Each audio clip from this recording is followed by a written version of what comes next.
When I went to a luxury hotel for a family trip, my mother-in-law said, "Are you staying here too?" I replied, "No. I'm invited elsewhere," when I pressed button for the top floor in the elevator. "You don't even have a reservation here, and the rooms are fully booked." Her cool voice echoed through the hotel lobby, and for a moment, I couldn't believe my ears. Standing in front of me were my mother-in-law and husband happily chatting at the check-in counter. "What's the point of you coming along on a family trip?" Her piercing gaze felt like it was stabbing straight through me.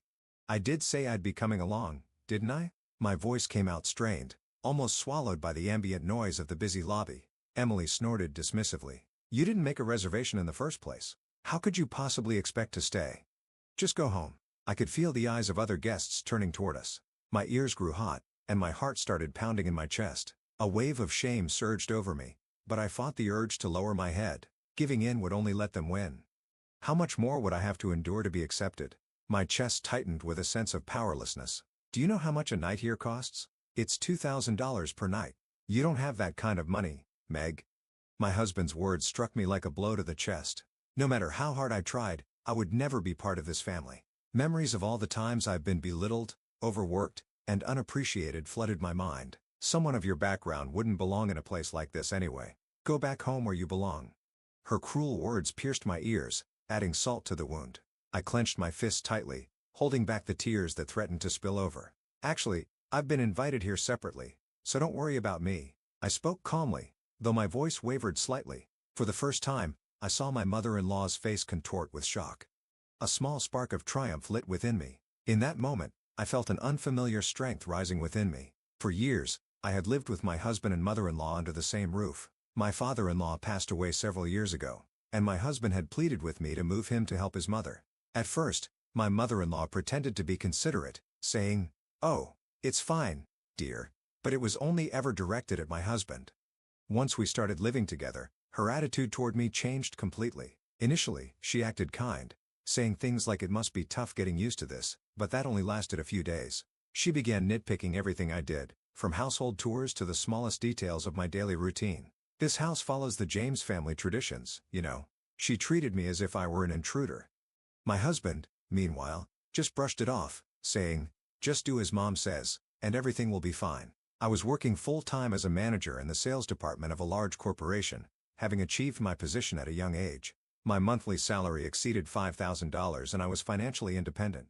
I had hoped my work would be respected after marriage, but my husband's attitude began to shift. Before we got married, he had been so supportive, often saying, "I love how hard-working you are," and even cooking meals when I came home tired. After marriage, however, he prioritized his mother's opinions over mine.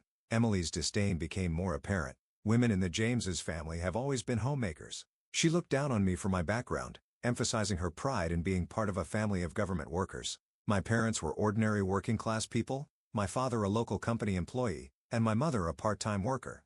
From the very first meeting, my mother-in-law had treated them with thinly veiled contempt. "Oh, be proud that your daughter is marrying into a family of civil servants." She has said this with a fake smile to my parents, making my mother visibly uncomfortable. The insults extended to me directly after marriage. "You'll need to stop working and focus on having children." She often pressured me to leave my job, calling it shameful for James' daughter-in-law to work late hours. Whenever I sought my husband's support, he would only dismiss her words, saying, "She doesn't mean any harm by it." I endured countless stinging remarks after long days at work. "Another wash day at the office, I see." Each jab struck deeper, yet I swallowed my responses, trying to keep the peace. My husband, technically a public servant, worked in a non-regular capacity, something he had hidden from his mother. "Don't tell her, okay? She's always respected Dad's achievements." Knowing the truth would only upset her. I couldn't help but wonder why a lie was necessary, but I agreed to keep his secret. Over time, I realized how deeply my husband's sense of duty to his mother affected his actions. Emily remained completely unaware of his non-regular status, often praising him and envisioning a future grandchild as a true James heir. "When the grandchild comes, they'll be raised to continue the James legacy." Her words were so definitive, as if she alone had decided the future of a child who didn't yet exist. When my husband echoed her sentiments, I felt an overwhelming sense of isolation. "Mom's just thinking ahead. Don't take it personally." My voice was never considered. My opinions never sought. Meanwhile, my daily life revolved around shouldering all the housework even though I worked full-time. Emily rarely lifted a finger, claiming her way of doing things was superior. "I have my own methods, you just handle it." Even my husband refused to help brushing off my requests. That's your role. Why are you complaining? Her constant criticisms only added to the burden. Your cooking is subpar. Your cleaning lacks thoroughness. If you can't even do basic chores, you should quit your job. I'd hoped my husband would intervene, but instead, he joined in the belittlement. Mom's right. You've always been a bit clumsy. Together, they laughed at my expense, their shared derision freezing my heart. Tears no longer came easily. My emotions felt dulled by constant disappointment. Yet, deep inside, a small voice grew louder. This can't continue. I knew I had to change my circumstances, even if it meant facing uncertainty alone. About a year ago, my husband started going on frequent weekend business trips, something entirely new. The sudden change sparked a sense of unease. Whenever I asked about it, he responded with a confident smile, explaining it was a major responsibility assigned to him. It's important work, shows they trust me. Yet I couldn't ignore the growing suspicions gnawing at me. He began buying new suits and wearing cologne more often, behaviors that felt out of character. My instincts whispered what my heart refused to accept: infidelity. Around this time, an old friend reached out to organize a reunion to celebrate my promotion. Congratulations, Meg. Let's gather at a luxury hotel to celebrate properly. Her enthusiasm provided a brief respite from my daily struggles. However, this joy was overshadowed when my mother-in-law announced a family trip she had planned. I saw this beautiful hotel in your pamphlets. We're staying there. She demanded I handle the payments, claiming she'd taken care of the reservations. My protest fell on deaf ears, and my husband sided with her. Stop complaining. It's Mom's birthday trip. The trip coincided with the reunion, a conflict I couldn't bring myself to explain. Despite my growing resentment, I prepared for the trip, unwilling to spark another argument. When we arrived at the hotel, my mother-in-law hurried to the front desk, leaving me stunned by her next words. You don't have a reservation here, and the rooms are fully booked. Her voice echoed in the luxurious lobby, drawing the attention of nearby guests. My body froze, and the world around me seemed to blur. The opulent surroundings felt suffocating as her words echoed in my ears. My husband's voice, cold and dismissive, cut through my shock. Pay back the money for the reservation later or just leave. I gasped, my chest tightening. The cost of a single night here was more than my monthly salary, a sum I could never afford on the spot. Emily's smirk deepened as she added insult to injury. Someone like you doesn't belong in a place like this. Just go home. The humiliation burned my cheese as the guests around us murmured, their curious gazes cutting into me. Yet as much as her words stung, I knew I couldn't let them see me falter. Summoning every ounce of composure, I forced a smile. That's fine. I have a separate invitation, so please don't worry about me. Her expression twisted into one of confusion, then annoyance. For the first time, I felt a flicker of satisfaction watching her face crumble. My heart pounded as I approached the front desk, doing my best to ignore the weight of their stares. I'm here for the alumni event. The staff immediately recognized my reservation. Their polite demeanor, a stark contrast to my mother-in-law's treatment. Of course, this way to the exclusive floor. Relief washed over me as I followed them to the elevator. I glanced back only once to see my mother-in-law and husband standing motionless, their shocked expressions frozen in place. The sight filled me with a sense of quiet triumph. As the elevator doors closed, I took a deep breath, feeling the tension in my chest loosen. For the first time in years, I felt like I had reclaimed a piece of myself. Stepping into the grand ballroom, I was greeted by warm smiles and cheers from my old classmates. Meg, there you are. We've been waiting for you. Their genuine excitement brought tears to my eyes, but this time, there were tears of relief and gratitude. Sorry I'm late. Something interesting happened earlier. As I recounted the encounter, my friends listened intently, their reactions ranging from disbelief to outrage. What nerve! They had no right to treat you like that. Honestly, you've endured enough. You deserve better, Meg. Their words of support soothed my wounded spirit, reinforcing my resolve. For the first time in a long while, I felt like I wasn't alone.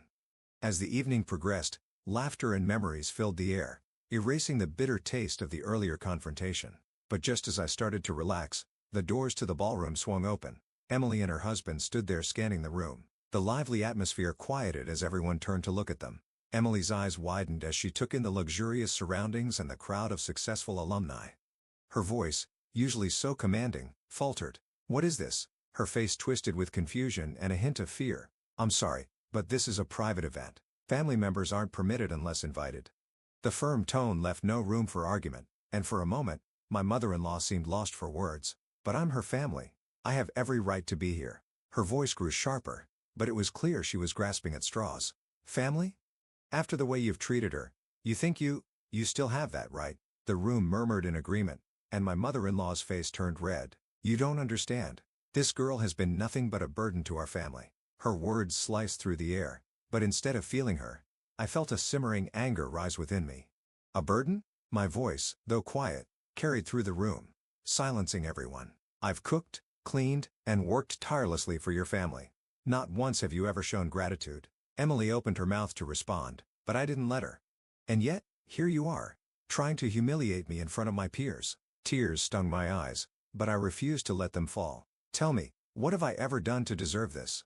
The room was dead silent as my mother-in-law shifted uncomfortably. Meg, don't make a scene. His dismissive tone only fueled my anger. A scene? You think standing up for myself is making a scene? I turned to him, my voice unwavering. For years, I've endured your indifference. You stood by while your mother disrespected me. My classmates' supportive gazes gave me strength as I continued. And let's not forget your business trips. Should I share the evidence I've gathered with everyone here? His face went pale as a collective gasp spread through the room. What are you talking about? Without hesitation, I pulled out the folder containing proof of his infidelity and placed it on the table. My husband reached for it, but one of my friends intercepted, flipping through the pages with a look of disgust. You're unbelievable. After everything Max has done for you? Emily's shock turned to fury as she rounded on her son. Is this true? How could you do this to our family? Her hypocrisy was almost laughable, but I chose to stay silent, letting them unravel before my eyes. I can explain. His desperate tone only made his lies more transparent. Meg, you don't owe them anything. Not your time, your loyalty, or your patience. Their words emboldened me as I stood tall. You're right, I don't. That's why I'm leaving this marriage and everything that comes with it. The finality in my voice seemed to strike a chord. My husband's shoulders slumped, and my mother-in-law looked like she had been slapped. You'll regret this, Meg. Her threat rang hollow, and for the first time, I felt a weight lift off my shoulders. No. I won't. With that, I turned to my friends, their warm smiles, a stark contrast to the chaos behind me. The room erupted in applause as I walked away, leaving my past behind and stepping into a future filled with hope. My husband reached out, his hand trembling slightly as he tried to grab my arm. Meg, please don't do this. We can work it out. His voice, once so confident and dismissive, was now filled with desperation. Work it out? I pulled my arm away, stepping back to put distance between us. You've had years to work it out, but you chose her. I motioned to my mother-in-law, whose face was a mixture of anger and panic over me every single time. I turned to face my mother-in-law, the weight of all her words and actions pressing on my chest like a physical force. And you've spent years belittling me, undermining me, trying to break me. My voice grew steadier, louder, fueled by the ears of bottled-up frustration. But you didn't break me. You only made me stronger. Stronger? Look at you, standing there, making a spectacle of yourself. You think anyone respects you? She sneered, her words dripping with venom. But for the first time, they didn't sting. Yes, I do. I looked around the room, meeting the supportive gazes of my friends, and even some strangers who had gathered nearby, watching the confrontation unfold. We do, Meg. You deserve better than this. Much better. The murmurs of agreement rippled through the room, each voice adding weight to my resolve. You're nothing but an ungrateful, selfish. Before she could finish, one of my friends, a tall woman with a commanding presence, stepped forward. All right. That's enough. You've said more than enough. Her voice was calm, but firm. And for the first time, my mother-in-law faltered. Who are you to tell me? A friend. A friend who's watched Meg put up with your noses for far too long, and I'm done standing by silently. The room was tense, the silence stretching as my mother-in-law struggled to find a response. Mom, stop. Just stop. My husband's voice was low, almost inaudible, but it was enough to break her to rot. You're taking her side now? She looked at him incredulous, but he simply lowered his gaze, defeated. Don't worry, you don't have to choose. My voice was soft, but the words carried a finality that left no room for argument. I've already made the choice for both of you. With that, I turned my back on them, walking toward the exit, my friends falling into step beside me like a protective wall. Are you okay? One of them asked softly, her concern evident in her tone. I will be, and for the first time in years, I believed it. As we reached the hotel's main entrance, the cool night air hit my face, and I inhaled deeply, letting it wash over me like a cleansing wave. What now? Another friend asked, her eyes searching mine for answers. Now I start over, for me. My voice was steady, my resolve unshakable. The city lights sparkled in the distance, a symbol of the new beginning waiting for me. And as I walked away from the hotel, surrounded by people who truly cared for me, I felt a sense of peace I hadn't known in years. The car ride home with my friends was filled with light chatter, their voices a welcome distraction from the storm of emotions still lingering inside me. You were incredible back there. I don't think anyone else could have handled it the way you did. Oh, I don't know if it was incredible or just overdue. I managed a small smile, but my thoughts kept drifting back to the confrontation. Sometimes, overdue is exactly what's needed. You've put up with enough, Meg. Now it's time for you to focus on you.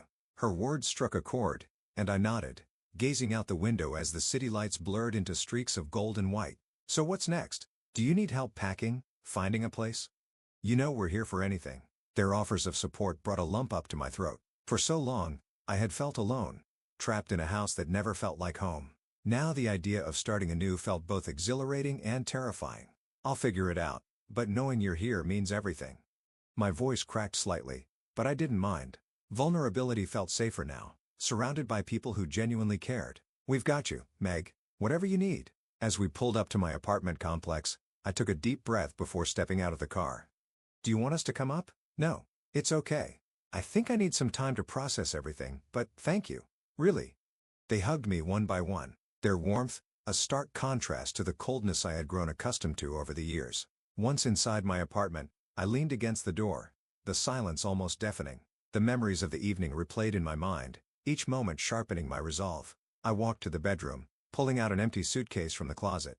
Time to pack.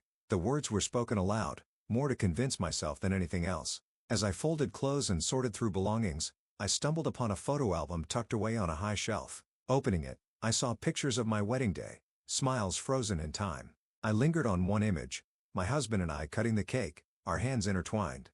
Who were we back then? I whispered the question to the empty room, tears welling up, but not falling. Closing the album, I placed it in a pile of items to leave behind. These memories weren't mine anymore. The next morning, sunlight streamed through the curtains, illuminating the half-packed boxes scattered around the room.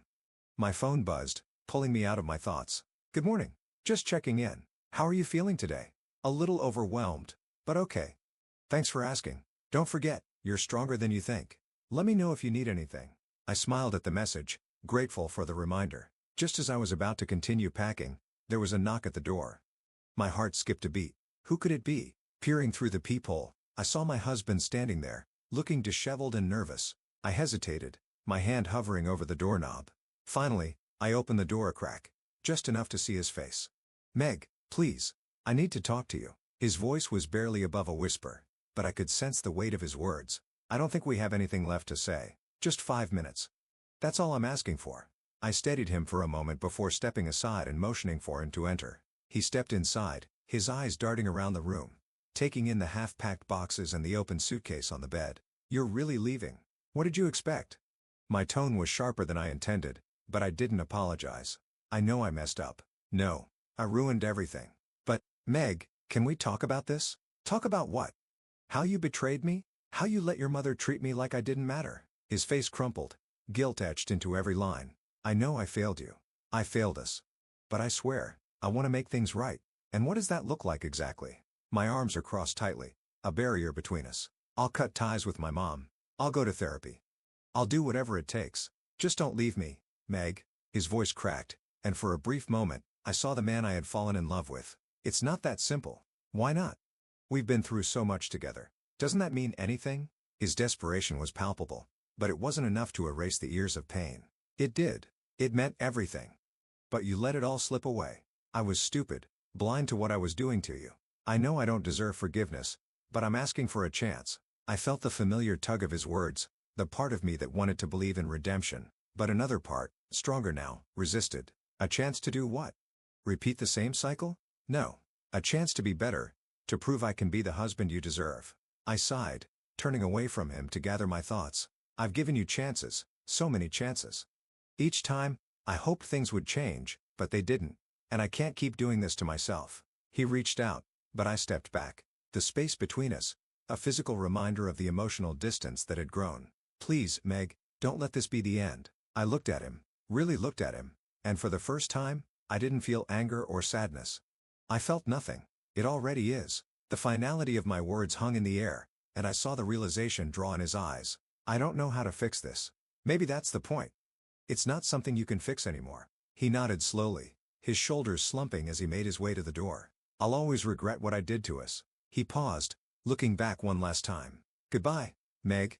The door closed softly behind him, leaving me alone in the quiet apartment. I sank onto the bed, the weight of the moment